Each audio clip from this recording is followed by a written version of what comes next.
In this video lesson, we'll look at the outcome of the Civil War and the assassination of Abraham Lincoln. In the election of 1864, Lincoln's running mate was Andrew Johnson, a loyal war Democrat from Tennessee who had been a small slave owner when the conflict began. This attracted the war Democrats. In battle, Democrats nominated deposed and overcautious war hero General McClellan, and the Copperheads managed to force into the Democratic platform a plank denouncing the prosecution of the war as a failure, but McClellan repudiated this defeatist declaration. The Democrats cried, "Old Abe removed McClellan, now we'll remove Old Abe." Union supporters shouted, "Don't swap horses" in the middle of the river, which meant don't change presidents in the middle of the war. Lincoln's re-election was at first gravely in doubt. The war was going badly, and Lincoln gave way to despondency, fearing that political defeat was imminent. But the atmosphere of gloom was changed electrically as balloting day neared by a succession of Northern victories. Admiral Farragut captured Mobile, Alabama. General Sherman seized Atlanta. General Sheridan laid waste to the Shenandoah Valley of Virginia, where primarily all of the South's food crops were grown. The president pulled through, but nothing more than necessary was left to chance. At election time, many Northern soldiers were furloughed at home to support Lincoln at the polls. Other Northern soldiers were permitted to cast their ballots at the front. Lincoln, bolstered by the bayonet vote, vanquished McClellan by 212 electoral votes to 21, losing only Kentucky, Delaware, and New Jersey. One of the most crushing losses suffered by the South was the defeat of the Northern Democrats in 1864. The removal of Lincoln was the last ghost of a hope for a Confederate victory, and after triumph, desertions of the sinking Southern ship began to increase sharply. After Gettysburg, Grant was brought in from the West over Meade, who was blamed for failing to pursue the defeated but always dangerous Lee. Lincoln needed a general who, employing the superior resources of the North, would have the stamina to drive ever forward regardless of casualties. So Ulysses S. Grant was definitely the man for the job. He had a meat grinder type of warfare. His overall basic strategy was to assail the enemy's armies simultaneously so that they could not assist one another and could be destroyed one by one. A grimly determined Grant, with more than 100,000 men, struck towards Richmond. He engaged Lee in a series of furious battles in the wilderness of Virginia during May and June of 1864. In this wilderness campaign, as it was called, Grant suffered about 50,000 casualties, or as many men as Lee commanded at the start of the war. In a ghastly gamble on June 3, 1864, Grant ordered a frontal assault on the impregnable position of Cold Harbor, and the Union soldiers advanced to certain death. Public opinion in the North was appalled by this blood and guts type of fighting. Critics cried that Grant the Butcher had gone insane, but his basic strategy of hammering ahead seemed brutally necessary, because he knew that he could trade 2 men for 1 and still beat the enemy. In February 1865, the Confederates, tasting defeat, tried desperately to negotiate for peace between the two countries. Lincoln met with Confederate representatives to discuss peace terms, but Lincoln could not accept anything short of a Union win and emancipation.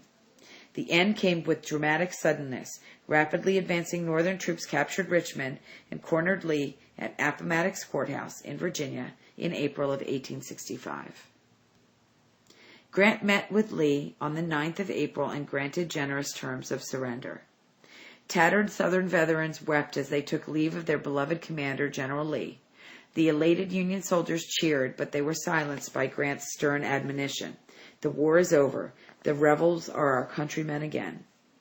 Lincoln traveled to conquered Richmond, and with a small escort of sailors, he walked through the blasted streets of the city. Freed slaves began to recognize him, and crowds gathered to see and touch Father Abraham and to thank him for the liberty that he was giving them.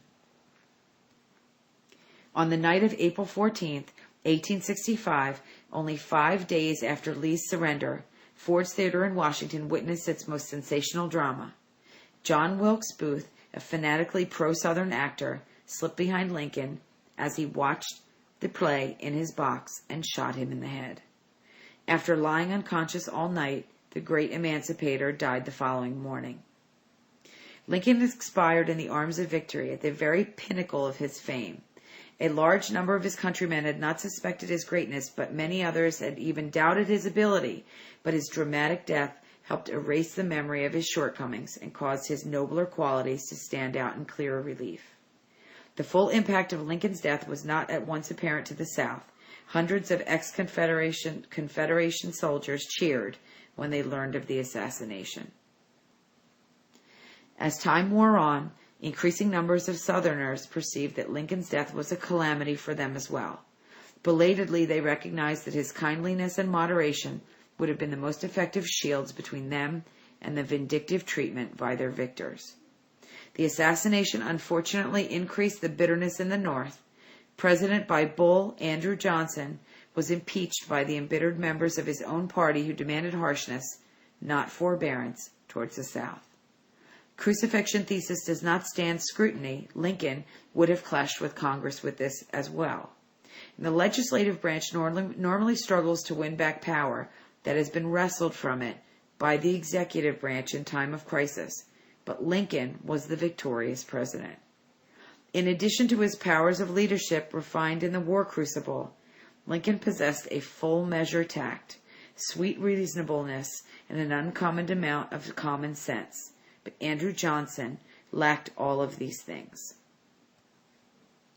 The Civil War took a toll in gore, and about as much of all of America's subsequent wars combined.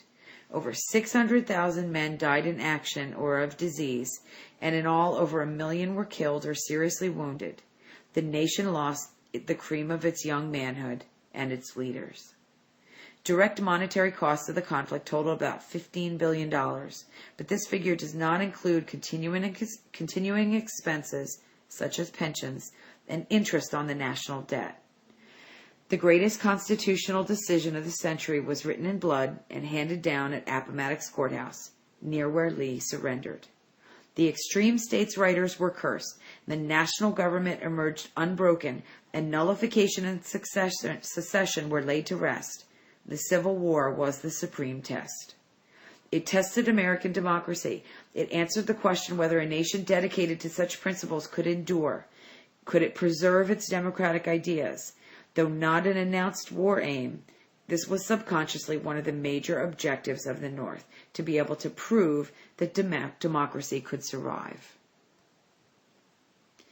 Victory for Union arms also provided inspiration to the champions of democracy and liberalism. The great English Reform Bill of 1867, under which Britain became a true political democracy, was passed 2 years after the Civil War ended. The lost cause of the South was lost, but few Americans today would argue that the result was not for the best. The cancer of slavery was sliced away by the sword. The African Americans were at last in a position to claim their rights to life, liberty, and the pursuit of happiness. But emancipation laid the necessary groundwork, and a united and democratic United States was free to fulfill its destiny as the dominant republic of the hemisphere. We'll discuss more about the impact and legacy of the Civil War in our classroom discussions in class.